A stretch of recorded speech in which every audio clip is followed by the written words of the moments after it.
Jesus Cristo é o Senhor. Quantas vezes nós proclamamos isso?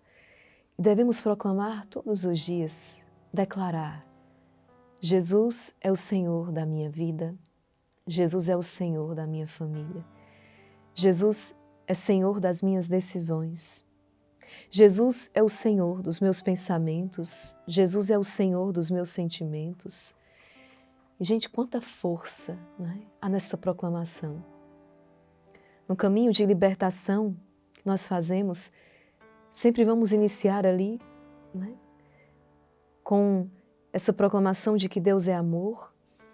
Então, por isso mesmo, podemos nele confiar, podemos nele nos abandonar. Isso nos leva, então, a uma total renúncia do pecado, a renúncia de todo o mal, a renúncia a Satanás e às suas obras, e culminamos, então, com essa declaração: Jesus é o Senhor. Tendo renunciado a todo o mal, queremos declarar, então, que nós cremos verdadeiramente em Deus e que Jesus é o Senhor das nossas vidas. É o que o Senhor hoje pergunta aos discípulos, Para vós, quem eu sou?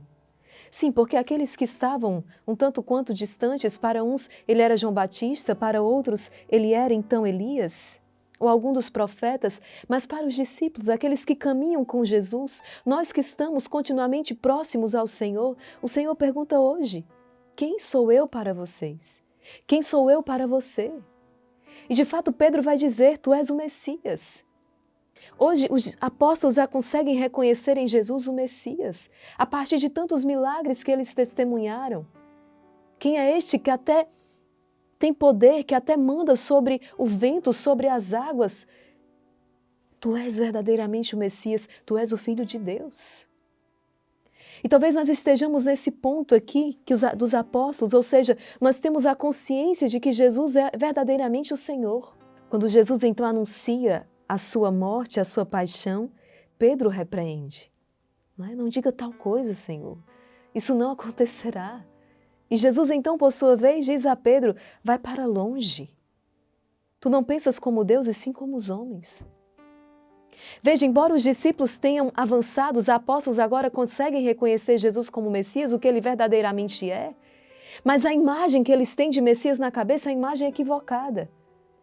É aquele messianismo político, Aquele Messias que virá libertar pela força, pelo poder, pelo tanque, pela guerra, que vai destruir o Império Romano. Não. De fato, Jesus vem para destruir o poder das trevas, Jesus vem para destruir as obras de Satanás, mas ele não fará de maneira ostensiva, ele fará constrangendo-nos através do amor. Ele se deixará crucificar. Ele se entregará nas mãos dos pecadores. Foi essa maneira que Deus escolheu salvar a humanidade. Eu sei que muitas vezes isso pode não caber na nossa cabeça. Eu tenho partilhado com vocês que algumas experiências que eu passei recentemente me fez sair daquela posição de quem se escandalizava com o fato de os apóstolos terem traído, terem abandonado o Senhor, terem fugido na hora da cruz. Porque eu me peguei fazendo essa reflexão. Será que eu também não teria me frustrado? Afinal, ele provou que ele tinha muito poder. Ele provou que ele era aquele para quem nada é impossível. E de repente, os apóstolos encontram então o seu Senhor e o seu Mestre morto. Acontece que, atenção, Jesus também anunciou que ressuscitaria depois de 3 dias. Ele está dizendo: filho, filha, a morte não é o fim. Ele está dizendo: esse fracasso que talvez agora humanamente você experimenta não é mais do que uma passagem. Assim como aquele meu fracasso, aquele aparente fracasso, quando estava crucificado, depois colocado no túmulo, aquilo não foi mais do que uma passagem. Porque na verdade o fim é a glória, porque na verdade o fim é a ressurreição, porque na verdade o final da história é feliz.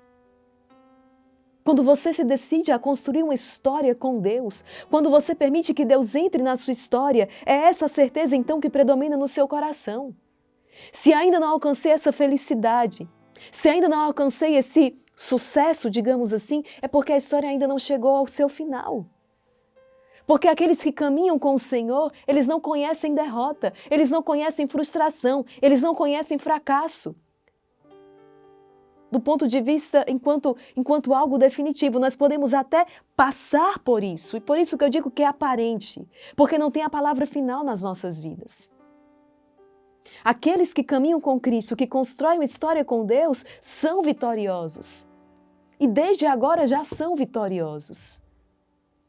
É como a experiência, né, de um tumor que você tem na pele, você vai ao médico, ele vai precisar abrir, ele vai precisar mexer, né, ele vai precisar, e você vai sentir dor naquele processo. E às vezes você lá no médico se arrepende de ter ido e fala, por que eu não fiquei em casa? Eu estou sentindo mais dor do que eu estava sentindo em casa. Porque esse processo de mexer na ferida, de tirar toda essa secreção, de tirar, não é, de desinflamar é um processo doloroso. Tem determinados procedimentos que eu passo assim, não é? Médicos, eu estou falando que eu digo, meu Deus, por que eu falei? Por que eu falei que eu estava sentindo essa dor? Por que eu não fiquei calada? A gente tem essa tentação, porque parece que o processo ele aprofunda. Por isso que algumas pessoas vão chegar e vão dizer assim, nossa, parece que depois que eu passei a caminhar, né, na igreja, passei a rezar, passei a ter uma vida no Espírito, uma vida de oração, parece que as coisas pioraram. É porque para sarar, para curar, é preciso mexer aí. É aquela experiência da faxina que a gente tem que, parece que bagunça ainda mais para poder organizar. Isso dá trabalho.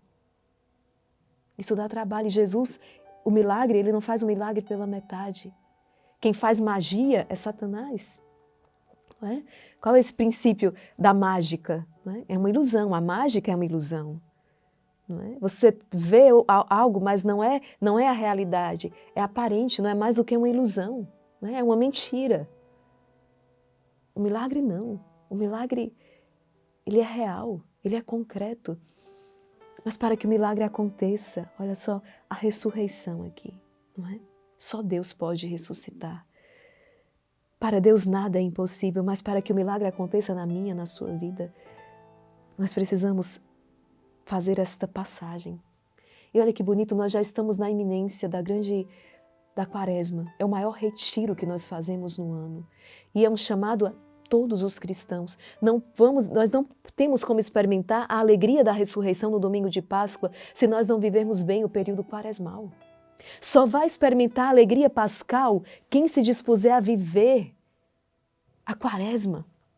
E tanto maior será esta alegria da Páscoa, quanto mais intensamente você viveu a Quaresma. E o que é a Quaresma? É exatamente esta passagem, nós vamos atravessar um deserto. Tem muita gente que está presa na casa da escravidão, que está relutante de ir para o deserto, por quê? Porque está com medo. E está se conformando a uma vida na escravidão, por medo do deserto. Acontece que é aquilo que se dá com Gedeão. Ele reúne um exército enorme e o Senhor fala, os covardes, os medrosos, voltem para casa. O Senhor vai dizer, eu não vos dei um espírito de timidez, de medo, mas um espírito de ousadia. Atenção, cristãos, nós precisamos sair dessa casa da escravidão, precisamos na ousadia do Espírito atravessar o deserto. Porque só assim nós vamos tomar posse da terra prometida. Tem muita gente querendo entrar na terra prometida, querendo viver um tempo das promessas de Deus, sem atravessar, sem se dispor a atravessar um deserto. Não vai acontecer, filho. Não vai acontecer, filha. Entende? E eu estou dizendo isso porque na próxima quarta-feira de cinzas, às 4h, eu vou estar aqui, nós vamos estar aqui no Rosário da Madrugada. Eu sei que tem muita gente aí esperando o cumprimento das promessas de Deus na sua vida. Mas para isso, nós vamos precisar atravessar o deserto. E nós saímos da casa da escravidão, entramos no deserto, não amedrontados, mas já entramos vitoriosos. Porque a realização da promessa, ela é certa. Jesus está dizendo aqui, sim, você entregue, você morto, né, crucificado, mas eu ressuscitarei em 3 dias. Essa é a palavra final. Esse é o final da história. É feliz. Aquele que faz a vontade de Deus, aquele que se abandona nas mãos do Senhor, é feliz e não é feliz por um dia. Veja, Jesus morto, sepultado, aquilo durou 3 dias, tem um fim. Mas acontece que a ressurreição é para sempre. A felicidade que Deus te promete é para sempre. Ela não tem um prazo, ela não vai acabar. O que tem prazo e o que vai acabar é o deserto. O que tem prazo e vai acabar é esse sofrimento. O que tem prazo e vai acabar é essa dificuldade. Mas a felicidade prometida por Deus e cumprida em Jesus, essa felicidade ela não acaba, ela é para sempre. Mas para que a cura aconteça, precisamos tomar a medicação, não é? E ela é amarga. Mas vale a pena pagar o preço. Eu sei que não é fácil acordar às 4 horas da madrugada, ainda mais quando se tem todo um dia para se dar conta, eu sei. As obrigações, os afazeres. Mas o que nós vamos viver é sobrenatural. O que nós vamos viver é algo sobrenatural. O que nós vamos viver no deserto é o extraordinário de Deus. Quem nós vamos encontrar no deserto é um Deus para quem nada é impossível. Nós vamos para o deserto onde ali vamos adorar o Senhor, onde ali surgirá um homem renovado por Deus. Onde ali surgirá um homem fortalecido no Senhor.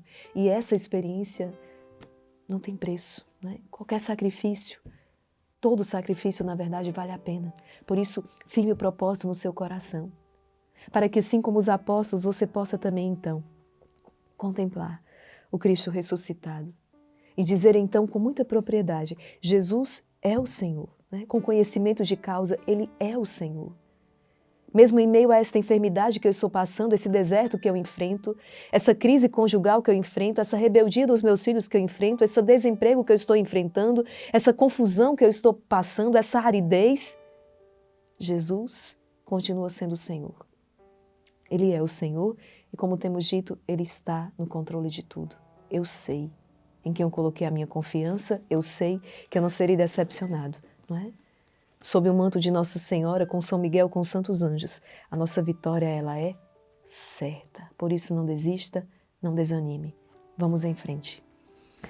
Rezemos com muita fé, proclamemos esta palavra, suplicando a Deus de firmar esse propósito no nosso coração, viver esse retiro quaresmal, sabe? Como se fosse o último. Fazer dessa quaresma um grande trajeto, um grande itinerário espiritual, de modo que possamos celebrar, né, dignamente a Páscoa do Senhor, colhendo todos os frutos que o céu já nos reservou. Pelo sinal da Santa Cruz, livrai-nos Deus nosso Senhor dos nossos inimigos, em nome do Pai, e do Filho, e do Espírito Santo. Amém. Vinde, Espírito Santo, vinde por meio da poderosa intercessão do Imaculado Coração de Maria, vossa amadíssima esposa.